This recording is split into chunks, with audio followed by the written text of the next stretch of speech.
வணக்கம் மாணவர்களே.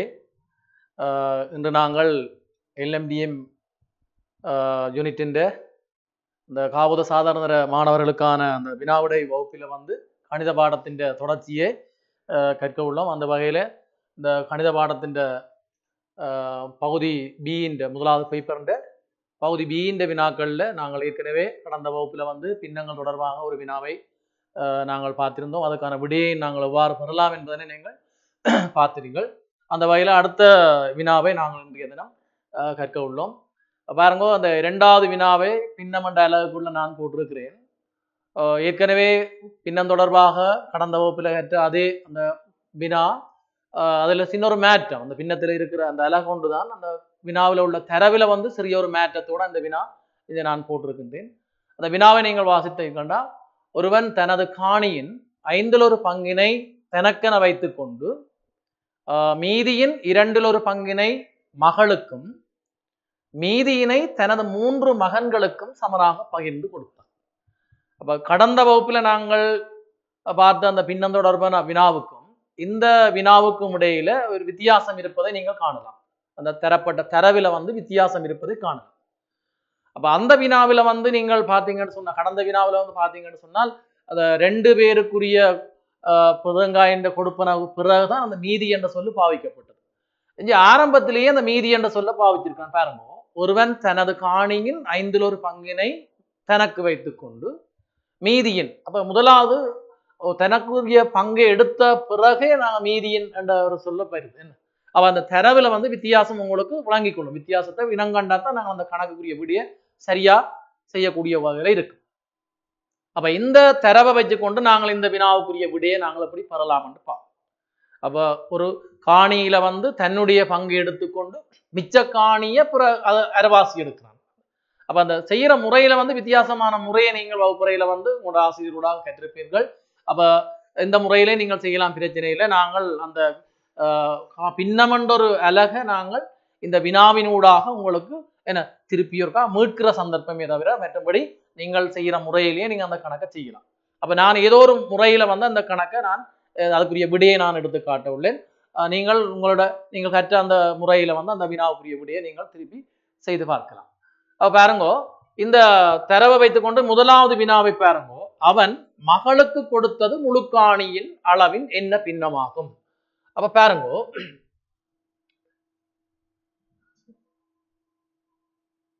சரி, அவன் மகளுக்கு கொடுத்தது முழுக்காணியின் அளவின் என்ன பின்னம்? அப்ப நாங்கள் திருப்பி கணக்குக்கு போவோம்.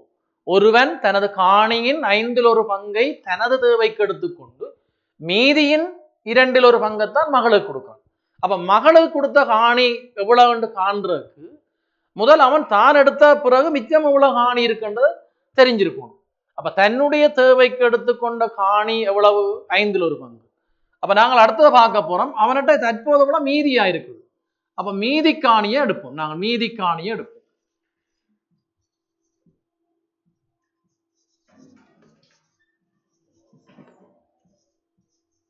மீதி காணியின் அளவு, ரைட். அப்ப இதுல பாருங்க, என்ன மாதிரி நாங்கள் அந்த மீதி காணியின் அளவை எடுக்கலாம். பாருங்க, முழு பங்கு 1, அவன்கிட்ட இருக்கிற முழு காணியின் அளவு 1. அவன்கிட்ட இருக்கிற முழு காணியின் அளவு 1. சரி, அப்ப அதுல 1ல இருந்து என்ன செய்யறான்? தன்னுடைய தேவைக்கு எடுத்துக்கொண்ட 1/5 பங்கை கழிச்சு பார்க்க போறான். எவ்வளவு தன்னிட்ட இப்ப மீதியா இருக்க போகும். அப்ப முழு பங்கு 1ல இருந்து தனது தேவைக்கு எடுத்துக்கொண்டு 1/5 பங்கை அவன் கழிச்சால் மீதி காணி எவ்வளவு வரப்போன்னு சொன்னால் 1 சொன்னால் 5ல் 5, அதுல இருந்து நாங்கள் 5ல் 1 கழிக்கணும். அவன் தன்னுடைய தேவைக்கு எடுத்துக்கொண்ட காணியை கழிக்கணும். கழித்தால் 5ல் 4 பங்கு. 5ல் 4 பங்கு. இதுதான் இப்ப அவன்கிட்ட மிச்சமாயிருக்கிற காணி, மீதியாயிருக்கிற காணியின் அளவு.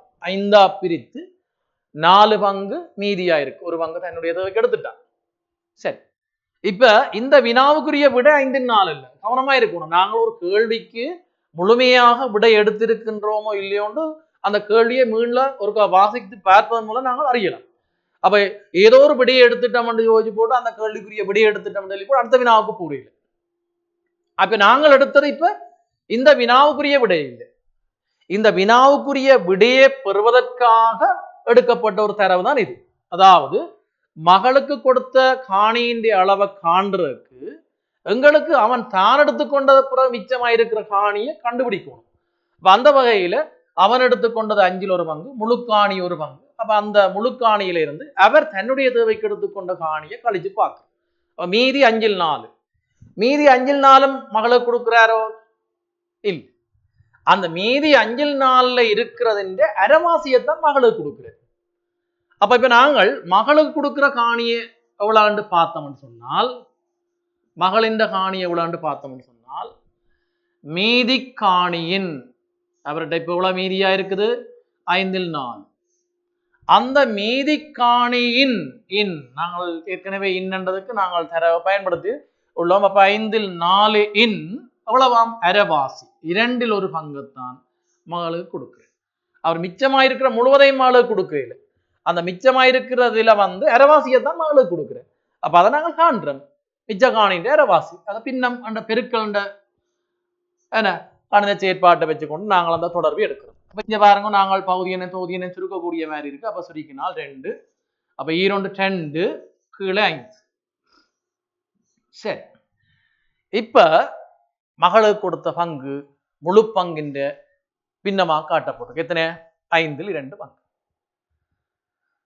சரியா பிள்ளைல என்னன்னு சொன்னால், இப்ப பின்ன கணக்கை பொறுத்தமட்டில் நாங்கள் ஒரு வினாவுக்கு விடையெடுக்கிறதுக்கு வேற சில தரவை எடுக்க வேண்டி வரும். அப்ப அந்த தரவை எடுத்த பிறகுதான் அந்த கேள்விக்குரிய விடைக்கு நாங்கள் அந்த கேள்விக்குரிய விடையை நாங்கள் எடுக்கக்கூடிய மாதிரி இருக்கும். அப்ப நாங்கள் அந்த பேப்பர் திருத்தேக்க பார்த்தால் சில பேர் இந்த மீதி காணியின் அளவை எடுத்து போட்டு அதான் விடையன்னு சொல்லி போட்டு அங்கால அந்த கேள்விக்குரிய விடையை எடுக்காமல் போறது வழக்கம். அதுல அநியாயமா அந்த புள்ளியை இழக்க வேண்டி ஏற்படும். பாருங்க, இது ஒரு 2 புள்ளி கணக்கா இருக்குது. அப்ப 2 புள்ளி வினாவா இருக்கேக்க பாருங்க, இது ஒரு புள்ளி போட போறேன், இதுக்கு ஒரு புள்ளியை போடுறேன். அப்ப இந்த செய்முறையை மட்டும் செய்து காட்டி போட்டு கேள்விக்குரிய விடையை எடுக்காமல் செல்லும் மாணவர்கள் நிறைய பேர். அப்ப இப்ப 5ல் 4 இந்த வினாவுக்குரிய விடை இல்லை. ஆனா இந்த வினாவுக்குரிய விடையை எடுக்கிறதுக்கு 5ல் 4 தேவை, அவ்வளவு. அப்ப அந்த 5ல் 4 வச்சுக்கொண்டு நாங்கள் அதன் அரைவாசியை நாங்கள் எடுக்க 5ல் 2 விடைய பெறுறோம். அதான் அவ மகள் பெற்றுக்கொண்ட காணியின் அளவு. சரி, அவ அடுத்த வினாவை இருக்கப்பா, அவன் 3 மகன்களுக்கும் கொடுத்தது முழுக்காணியின் என்ன பின்னம். சரி, அப்ப திருப்பி ஒருக்கா நாங்கள் வினாவை ஒருக்கா திருப்பி ஒருக்கா பார்ப்போம் என்ன சொல்லியிருக்கிறான். அவர் தன்னுடைய காணியில 5ல் 1 பங்கை தன்னுடைய தேவைக்கு எடுத்துக்கொள்றார். மீதி காணியின் அரைவாசிய மகளுக்கு கொடுக்கிறார். மீதிய தன்னுடைய 3 மகன்களுக்கும் சமனாக பகிர்ந்து கொடுக்கிறார். கவனமாயிருக்கணும், சமனாக பகிர்ந்து கொடுக்கிறார். அப்ப இப்ப நாங்கள் அந்த வினாவுக்குரிய விடையை பார்ப்போம். அப்ப அவர் தன்னுடைய தேவைக்கு எடுத்துக்கொண்டது, மகளுக்கு கொடுத்தது, 2ம் போக மீதியா இருக்கிறத 3 மகன்களுக்கும் பங்கிட்டு கொடுக்கிறார். அப்ப அந்த மீதியை எப்படி கண்டுபிடிக்கலாம்? தற்போது அவரிடம் மீதியாக உள்ள காணியின் பங்கு எவ்வளவு என்று எப்படி கண்டுபிடிக்கலாம் சொன்னால், வளமையான செயற்பாடு, முழு பங்கு உண்டு, அதுல இருந்து யாருக்கு கொடுப்படுது? தன்னுடைய தேவைக்கு எடுக்கிறார், மகளுக்கு கொடுக்கிறார், வேற கொடுக்கிறாரு இல்லை. அப்ப தன்னுடைய தேவைக்கு எடுத்த காணியின் அளவையும் மகளுக்கு கொடுத்த காணியின் அளவையும் கூட்டி அவருடைய முழு பங்கு காணியிலிருந்து கழிச்சு விட்டாருன்னா மீதி காணி வரப்போகுது. அப்ப அதை நாங்கள் 2ஐயும் கூட்டி போட்டுத்தான் கழிக்க போறோம். அப்ப நாங்கள் ஒரு அடைப்பை பயன்படுத்தி பின்னத்துக்கு போறோம். அப்ப அவர் தன்னுடைய தேவைக்கு எடுத்துக்கொண்டது என்ன? 5ல் 1 பங்கு. மகளுக்கு கொடுத்தது என்ன? 5ல் 2 பங்கு. அப்ப தன்னுடைய தேவைக்கு எடுத்துக்கொண்டது 5ல் 1 பங்கு, தன்னுடைய மகளுக்கு கொடுத்தது 5ல் 2 பங்கு. அப்ப நாங்கள் அந்த 2ஐயும் கூட்டுறோம். ஏன் இப்ப கொடுத்த காணி என்று இந்த 2 தான் இருக்கு, மகளுக்கு கொடுத்ததும் தன்னுடைய தேவைக்கு எடுத்துக்கொண்ட காணி தான் இருக்கு. அப்ப அந்த 2 பின்னத்தையும் நாங்கள் கூட்டேக்க பகுதியின் சமனா இருக்கிறபடி எங்களுக்கு பிரச்சனை இல்லை. 5ல் 3 வரப்போம், 5ல் 3 பங்கு. சரி, அப்ப 5ல் 3 பங்கு யாருக்கு கொடுப்படுது? தன்னுடைய தேவைக்கும் தனது மகளுக்கும் கொடுக்குது. அந்த 5/3 முழு பங்கிலிருந்து நாங்கள் கழிப்போம். அவருடைய முழு பங்கிலிருந்து கழிப்போம். முழு பங்கிலிருந்து கழிச்சால் 5/5 முழு பங்கு நாங்கள் 5/5 எடுத்தோம்னு சொன்னால் அதுல இருந்து 5/3 நாங்கள் கழிக்க போறோம். அப்ப மீதி எவ்வளவு வரப்போகுது? 5/2 பங்கு வரப்போகுது. 5/2 பங்கு. அப்ப இது மீதி காணி, அதாவது அவர்கிட்ட தற்போது மீதியா இருக்கிற காணி. அப்ப என்ன கண்டாங்க? அவற்றை முழு காணியை ஒன்றெடுக்கிறோம். அதுல இருந்து யாருக்கு காணியை கொடுக்கிறார்? தான் கொஞ்சம் பகுதி எடுக்கிறார். அதாவது 5/1 பங்கு தன்னுடைய தேவைக்கு எடுக்கிறார். மகளுக்கு 5/2 பங்கு கொடுக்கிறார். அப்ப தன்னுடைய தேவைக்கும் மகளுக்கு கொடுத்த காணியையும் கூட்டி பார்த்தால் 5/3 பங்கு இப்ப காணி வழங்கப்பட்டிருக்கு. சரி, அப்ப மிச்ச காணி எல்லாத்தையும் பிள்ளைகளுக்கு கொடுக்க போறாருன்னு சொன்னால் பிள்ளைகளுக்கு எவ்வளவு பங்கு கொடுக்க போறார்? அதாவது பிள்ளைகள் சொல்லிக்க நாங்கள் மகன் 3 மகன்களுக்கும் கொடுக்கிற காணியை பார்க்கணும். அப்ப கேட்ட கேள்வியும் அதான், அவன் 3 மகன்களுக்கும் கொடுத்தது முழு காணியன் என்ற பின்னம். சில பேர் அந்த கேள்விக்கு விடையெடு கேட்க என்ன அவன் கேட்ட கேள்வி என்னவோ அந்த கேள்விக்கு விடையெடுக்காமல் அதை விட அங்கால வார வினாவுக்கும் விடையெடுக்கக்கூடிய மாதிரி இருக்கும், தேவையில்லாத விடையும் இருக்கு. அப்ப இதுல அவன் கேட்டது ஒரு மகனுக்கு கொடுத்த பங்கு இல்லை, 3 மகன்களுக்கும் கொடுத்த பங்கைத்தான் கேட்கிறான். அவங்களுக்கு காணும். சரி, இதான் விட ஏன் முழு பங்கு உண்டு, அதுல இருந்து மகளுக்கு கொடுத்ததும் தன்னுடைய தேவைக்கும் எடுத்துக்கொண்டதையும் எடுத்து பார்த்தா 5/3 கொடுத்து மீதியா இருக்கிற 5/2. இந்த 5/2 பங்கு யாருக்குரிய காணி பங்கு? அந்த 3 மகன்களுக்கும் உரிய காணி பங்கு. ஒரு மகனுக்கு இல்ல, 3 மகன்களுக்கும் உரிய காணி பங்கு. ஏன் அவர் ஏற்கனவே சொல்லி இருக்கிறார் பாருங்க, தன்னுடைய காணியில தன்னுடைய தேவைக்கும் மகண்ட தேவைக்கும் எடுத்த பிறகு மீதி காணி எல்லாத்தையும் 3 மகன்களுக்கும் கொடுக்கிறார். சரி, அது எவ்வாறு கொடுக்கிறார்ன்றது சமனாக கொடுக்கிறார், அது பிரச்சனை இல்லை. மீதி காணி முழுவதும் யாருக்கு கொடுக்கிறார்? 3 மகன்களுக்கும் அவர் சமனாக பங்கிட்டு கொடுக்கிறார். சரி, இப்ப நாங்கள் அந்த கேள்விக்குரிய விடையை நாங்கள் எடுத்துட்டோம். 5/2 பங்கு மீதி காணியாக இருக்கிறது, அது 3 மகன்களும் கொடுக்கும். பாருங்க அடுத்த கேள்வியில இருக்கு அந்த விஷயம். பாருங்க அடுத்த கேள்வியில இருக்கு, ஒரு மகனுக்கு கொடுத்த காணியின் அளவு 30 ஏக்கர். ஒரு மகனுக்கு கொடுத்த காணியின் அளவு 30 ஏக்கர் என்றால் அவற்றை காணியின் மொத்த அளவை ஏக்கர்ல காணட்டான். அப்ப இந்த வினாவுக்கு விடையெடுக்க தான் நான் ஏற்கனவே முதலாவது வகுப்பில எடுத்திருப்பேன். அந்த பின்னம் சம்பந்தமான கேள்வியில சொல்லியிருப்பேன், கடைசி வினா இவ்வாறான ஒரு பெறுமதியோட சம்பந்தப்பட்ட ஒரு வினாவாக பகுதி வினாவாக காணப்படுவதை காணலாம். வினாத்தாள்லையும் இருக்கிறவா. அப்ப அந்த அடிப்படையில இந்த வினாத்தாள்லையும் இந்த கேள்வியை பாருங்க, ஒரு மகனுக்கு கொடுத்த காணியின் அளவு 30 ஏக்கர். பாருங்க அந்த தரவுல 30 ஏக்கர் இருக்கு. அங்க ஏற்கனவே ஒரு தரவுல அந்த ஏக்கர் ஒன்றும் இல்லை. அப்ப இதுல 30 ஏக்கர்ன்னு சொன்னால் அந்த 30 ஏக்கர் யாருக்குரியன்னு சொன்னா ஒரு மகனுக்கு கொடுத்த காணியின் பங்கு 30 ஏக்கர். சரி, அந்த 30 ஏக்கரோட தொடர்படுற பின்னம் என்ன?